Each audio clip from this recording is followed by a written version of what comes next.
Letting go of a toxic relationship for good has very little to do with the other person and everything to do with yourself. As a matter of fact, letting go of that toxic relationship for good, I have to make that clear because some of y'all think this is a rotating door. When I say letting go, I mean letting go for real, right? You are done with it. Mind, body, spirit, soul, and all the above. When you let go of that situation, it's not about letting the other person go, though that is a part of the process, but instead figuring out why it is that you got yourself into that situation and why you stayed in that situation or why you kept coming back to it, which to me is the very same as just staying in it, right? And so we really have to dig deeper and deeper into those core belief systems. We have to get down to why is it that I believed I was deserving of this sort of treatment. Now, for some of us, we believe that when I'm in a toxic relationship, it's simply because somebody tricked me into it, right? They showed up one way and then all of a sudden they switched up on me and I just couldn't believe I got myself in a situation. And then 10 years later, here I am, I fell for the old okie doke. Well, that's not necessarily how things play out, right? It may seem that way to our own perspective, but in reality, there are aspects of our own belief system that brought us into that relationship and kept us in that relationship or those relationships. And I can speak firsthand, knowing that every single toxic relationship dynamic that I found myself in, I was the instigator, not just meaning I was the one who, let's say, got involved in the relationship first, or I was the first one to make a move or whatever it was, right? It's not necessarily that. What I mean I was the instigator is I found something appealing in the other individual that was actually connected to many of my core wounds. There was something that I was seeing in the people that I was attracting and bringing into my own romantic space that I was familiar with, that I was comfortable with. An example is emotional unavailability or emotional numbness. I was so used to a household that was so emotionally unavailable, right? Seeing parents who, though they were together for 30 plus years, right, quote unquote high school sweethearts, there was never any intimacy in that relationship. Not to air my folks out or anything, but that's the truth. That's what I saw. That's what I witnessed. And so when I would see that in other people, I'll be attracted to it.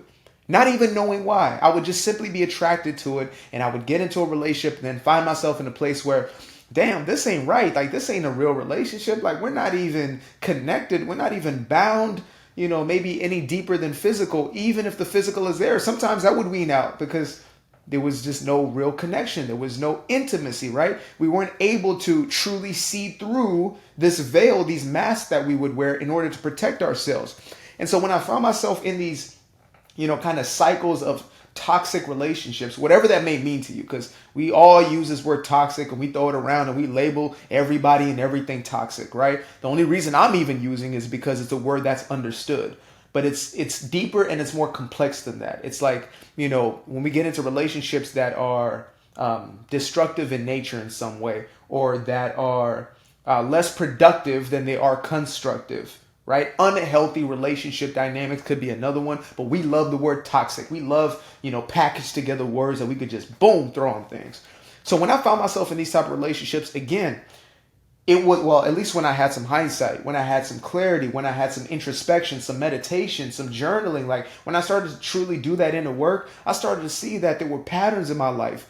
And the patterns weren't just in one relationship or with one person, but in every relationship dynamic up to this point in my life, right? When things have actually shifted completely and absolutely, I found myself running to the very thing that I was most familiar with. And I love that word familiar more than I do comfortable, because when we hear, well, we go to what we're comfortable with, we can't really connect with that most cases because we think comfort is to feel good.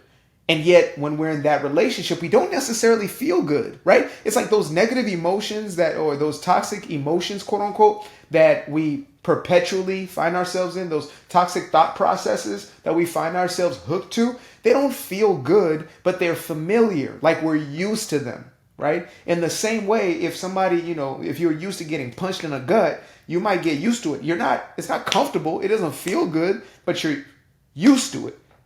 And so that's the dynamic we find ourselves in when we're in these relationships. And so again, in order to leave one of these, we first have to know why we get into them, right? Because if you just left without figuring that part out, you would find yourself in the very same predicament somewhere else.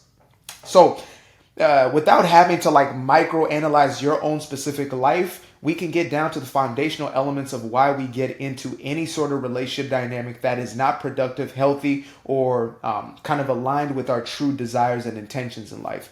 And the reason is because we hold belief systems that are contrary to what we actually want or what we desire. And the belief system is always going to be more powerful than the desire is, or that the want is. So if I have a want or a desire of a beautiful, intimate relationship, yet I believe that I'm not worthy of love, then the belief of I'm not worthy of love is always going to play out. Like, that's always going to be one that takes precedence every single time, like clockwork. It doesn't matter how much I desire and I want the other thing. If I'm still holding on to the belief that I'm not worthy of love, then that's what I'm going to attract into my life. That's what I'm going to keep in my life, right? You find yourself in an abusive sort of relationship setting, and you think to yourself, I can't believe I just keep attracting these, or you won't even say attract. I can't believe like I keep falling for these abusive people. That's not necessarily the case. In fact, that's not honest whatsoever.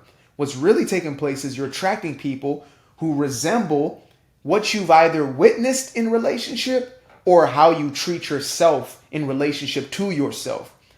Like, some of us don't actually see how abusive we could be to ourselves. When we talk about being kind to self, it's not this little airy-fairy little Pinterest quote type thing. It's real, y'all. Like, I used to talk to myself like a drill sergeant. I used to be, ain't no at ease. I used to be on my neck. I used to be going at it within myself. I used to beat myself up believing that, that would keep me in line or keep me in check, when in reality it was just a part of this program that I was used to, the shame-based, guilt-based program machine that was kind of running my life. And when I finally saw those patterns, I could finally dig a little deeper and I could start looking at those elements of myself.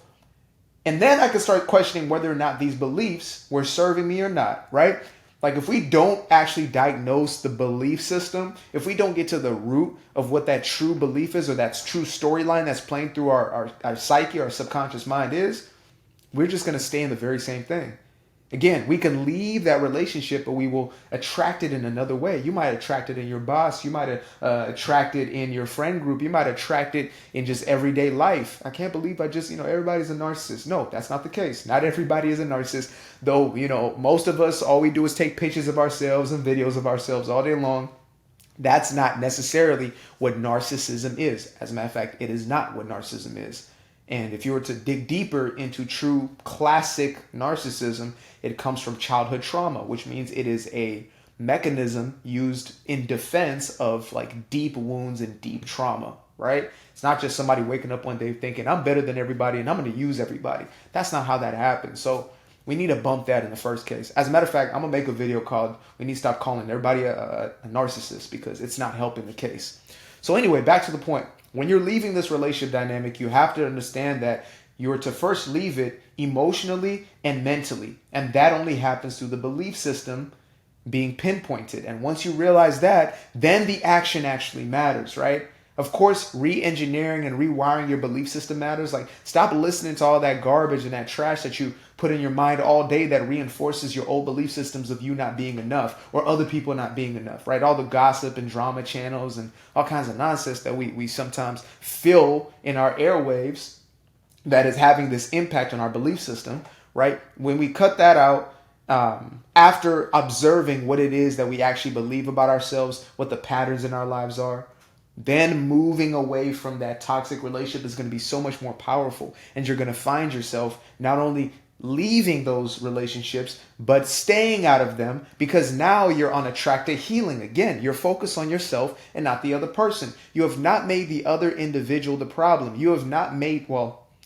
though they might have done things that are problematic, that does not necessarily mean that they were the root cause of why you brought them into your life. Imagine that.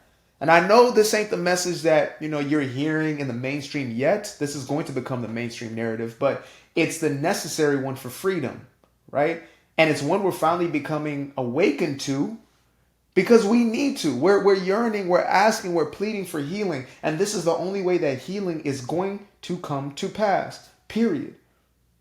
And so there is no coincidence that you have found this video, that you're listening to this message right now, because you're yearning for something deeper. Like, you find these maybe dating coaches who tell you that, you need to make them pay, or these people, that people, all kinds of people teaching you all kinds of witchcraft, when that is not necessarily going to get you that result that you're looking for.